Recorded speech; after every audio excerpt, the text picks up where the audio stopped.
সামরিক শক্তি অথবা অর্থনীতি, ভারত আর চীন কে বেশি শক্তিশালী?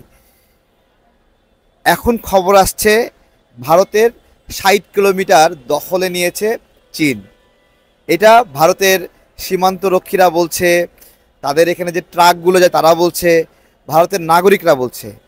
আরও এমনও হচ্ছে যাদেরকে ভারত খবর পাঠানোর জন্য এই এলাকায় পাঠাচ্ছে তারা গায়েব হয়ে যাচ্ছে, নিখোঁজ হয়ে যাচ্ছে।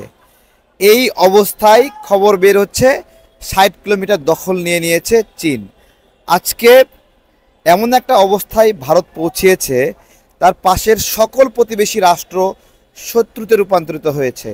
আসলে ভারতীয়রা অতি চালাক এবং ভেবেছিল যে তারা সবার কাছ থেকে শুধু নেবে, চুষে খাবে, কাউকে দেবে না, সবাইকে ঠকাবে, নিজে ঠকবে না।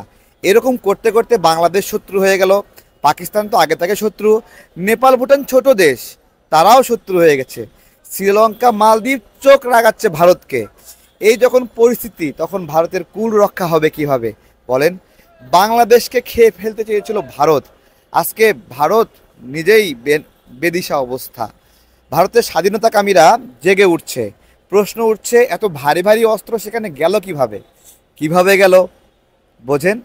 শুধুমাত্র একটু গ্যারান্টি যদি ভারতের স্বাধীনতাকামীরা পায়, তাদের উপর যে নিপীড়ন হয়, আঞ্চলিকভাবে যে বৈষম্য হয়, এই বৈষম্যের কারণে তারা দ্রুতই স্বাধীন হয়ে যাবে।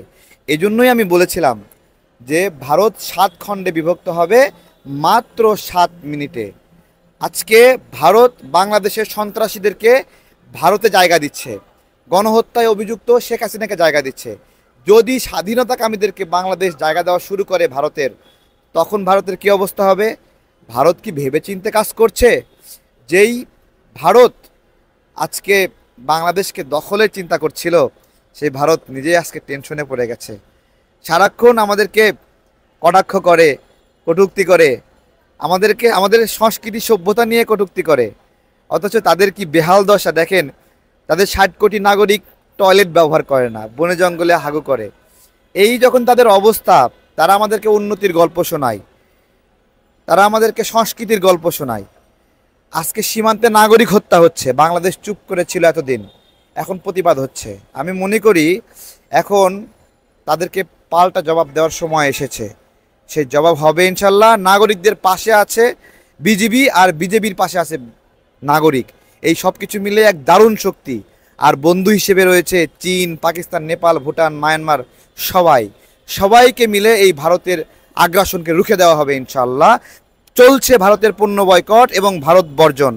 কোনো নাগরিক ভারতের কোনো পণ্য ব্যবহার করবেন না, প্যারাশুট ব্যবহার করবেন না, রূপচাঁদা ব্যবহার করবেন না, ভাটিকা, হিমালয়, আমলা, ভারতের কোনো চ্যানেল দেখবেন না। এদের অপসংস্কৃতি আমরা গ্রহণ করব না, এদের পণ্য আমরা গ্রহণ করব না। এবং বাংলাদেশ থেকে ২৬ লাখ ইন্ডিয়ান বের করার প্রস্তুতি চলছে।